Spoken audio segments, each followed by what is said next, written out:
Et puis on va encore parler de franchise, d'abord parce qu'il y a le salon de la franchise ce week-end. On a eu un très bon invité tout à l'heure, hein.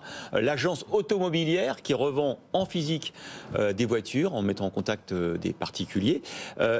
Ça se répand aussi, vous le savez, dans la grande distribution. On vous a beaucoup parlé du recours de plus en plus fréquent à la franchise chez Carrefour. Chez Auchan, c'est un mode d'exploitation évidemment plus flexible, plus rentable, mais qui a suscité l'inquiétude des syndicats, vous le savez. Mais les distributeurs intégrés disent ne plus vraiment avoir le choix en raison de la concurrence, notamment des indépendants. Hélène Cornet.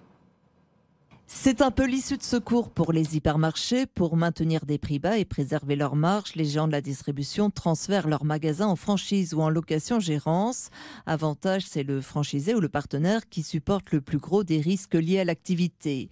Depuis 2017, Alexandre Bompard a transféré pas moins de 300 magasins, la plupart en grande difficulté ou menacés de fermeture. Le patron de Carrefour assume ce virage et prévoit que 90% des prochaines ouvertures se feront en Europe en franchise. Même stratégie pour Auchan qui développe le concept à grande échelle. Objectif 1 millier de points de vente en franchise à terme rien qu'en France. Si on veut boxer dans la même catégorie que les Leclerc et compagnie, il faut qu'on ait les mêmes méthodes, nous dit-on dans l'entourage des distributeurs. Un changement de modèle donc à marche forcée dénoncé par les syndicats, mais un vrai levier de croissance pour ne pas finir comme Casino.